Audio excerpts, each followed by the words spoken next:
binti Jahash radhiyallahu anha yang merupakan mantan istrinya Zaid ibn Harithah, anak angkat Nabi SAW. Karena anak angkat itu bukan anak kandung, tidak dianggap istrinya itu anak mantu yang menjadi mahram, ya, karena dalam syariat Allah Subhanahu Wa Taala mahram, ya. Dalam arti kata di sini kalau seseorang menikah dengan misalnya laki-laki menikah sama perempuan, saya menikah misalnya sama seorang wanita, maka ibu istri saya itu akan menjadi mahram abadi, kan gitu. Begitu juga saya akan menjadi mahram abadi. Jadi timbal balik, dia akan menjadi mahram abadi anak mantunya, dan anak mantu akan menjadi mahram abadi buat mertuanya. Nah seperti itu, sama juga kalau dibalik, istri saya menjadi anak mantu dari ayah saya, atau mahram abadi buat ayah saya pun mahram buat istri saya. Walaupun misalnya suami saya sudah tidak bersama. Nah ini tidak terjadi pada anak angkat. Ada dulu satu syariat, ada satu kejadian, Zaid bin Harithah menikah dengan Zainab binti Jahash. Lalu rumah tangga mereka tidak bisa dilanjutkan, terjadilah perceraian. Setelah selesai perceraian, Allah Subhanahu Wa Taala yang menikahkan Nabi SAW dengan Zainab untuk menjelaskan sebuah hukum, kalau boleh menikah dengan mantan pasangan anak angkat, kalau anak kandung tidak boleh. Ya, nah seperti itu kurang lebih. Yang terpenting adalah Allah Subhanahu Wa Taala yang menekankan bahwa Nabi SAW hanya mengikuti wahyu dan bukan keputusan beliau sendiri.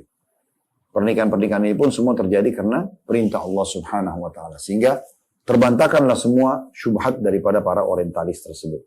Dan Allah mengekalkan dalam surah An-Najm, surah nomor 53 ayat 3 sampai ayat 4, ma zagal basar wa ma tagha laqad ra'ahu bil ufuqil mubin. Maaf, wa ma yantiqu 'anil hawa. Keliru, maaf ayat, wa ma yantiqu 'anil hawa in huwa illa wahyu yuha. Dan tidaklah diucapkan Al-Qur'an itu menurut kemauan atau hawa nafsu Nabi Muhammad SAW. Ucapan yang diucapkan hanyalah wahyu yang diwahyukan kepadanya.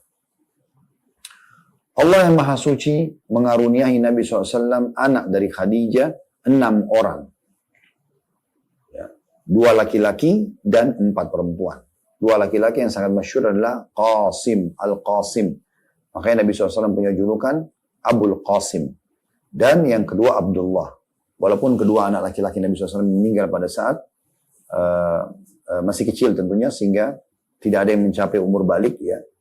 Dan nanti juga ada penjelasan tentang masalah Nabi pun mendapatkan anak laki-laki dari istri yang lain bernama Maria, bernama Ibrahim, juga meninggal masih kecil. Dari Nabi SAW punya 7 orang anak, 3 laki-laki dan 2 perempuan, tapi dari Khadijah 6, 1 saja dari Maria.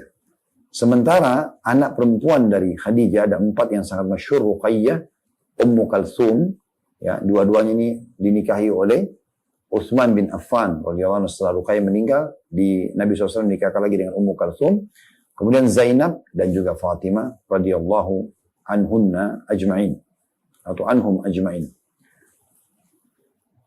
Teman-teman sekalian, sebagian ahli sejarah menyebutkan Al-Qasim meninggal dunia di saat umurnya 7 tahun dan dalam beberapa referensi 3 tahun. Sementara Abdullah meninggal di saat umur 2 tahun. Jadi semuanya masih sangat kecil. Sebagian orang ada yang keliru, ya, mengira kalau Nabi SAW memiliki anak lagi yang bernama Toha dan Tayyibah. Yang benar adalah keduanya julukannya Abdullah. Ya, jadi Nabi kan punya anak tadi Al-Qasim dan Abdullah. Nah Abdullah ini punya julukan lain Toba dan Tayyibah, yang nanti akhirnya menjadi nama kota Madinah, gitu ya. Nabi SAW juga dikaruniai oleh Allah SWT anak laki-laki, tadi saya bilang dari istri yang namanya Maria, yang bernama Ibrahim, yang juga meninggal dunia di umur 2 tahun.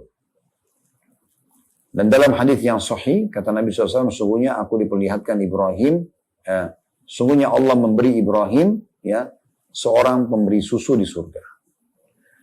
Setelah menikah dengan Khadijah radhiyallahu anha, Nabi SAW menjadi tambah mulia karena menikah dengan satu tokoh Mekah, wanita kaya, punya jalur nasab yang terkenal. Terlebih lagi walaupun dia umur 40 tahun, Khadijah masih bisa melahirkan, berarti menandakan sangat subur, ya. Dan tentu secara fisik pun kuat, ya. Selain memang Allah berikan keberkahan. Nah, ini juga sekaligus memberikan gambaran tidak perlu seorang wanita yang menjanda misalnya, dia tahu dirinya masih membutuhkan pasangan lalu kemudian dia tidak menikah. Kecuali memang itu ijtihad dari dia sendiri. Makanya Khadijah tak menikah, tapi memang pada saat mendapatkan laki-laki yang layak seperti beliau dapatkan Nabi Muhammad SAW. Dan juga sekaligus memberikan gambaran bahwasanya orang-orang yang menikah dengan wanita walaupun di umur 40 tahun, ya selama belum manufos berarti masih bisa melahirkan. Orang mengatakan nanti kalau 40 tahun itu fisiknya sudah lemah, itu kalau terjadi kasuistik pada sebagian orang tidak bisa dipukul rata. Itu hanya sebagian saja. Dan ini sebuah pelajaran penting juga yang bisa diambil ya. Sehingga umur bukanlah menjadi sebuah penghalang. Makanya Nabi SAW juga tadi menikah dengan bahkan ada wanita yang lebih tua dari beliau untuk membantunya misalnya. Nah seperti itulah kurang lebih. Tapi ini juga tidak bisa dijadikan tarik gambaran atau sebuah gambaran yang ditarik sebagai sebuah hukum. Nah Nabi SAW aja gitu kan ada syubhatnya. Tidak poligami pada saat hidup sama Khadijah. Nanti Khadijah meninggal, baru Nabi SAW poligami. Jawabannya sederhana, karena waktu itu belum ada perintah Allah untuk poligami. Makanya pada saat Khadijah meninggal, Nabi SAW langsung nikah dengan 2 wanita.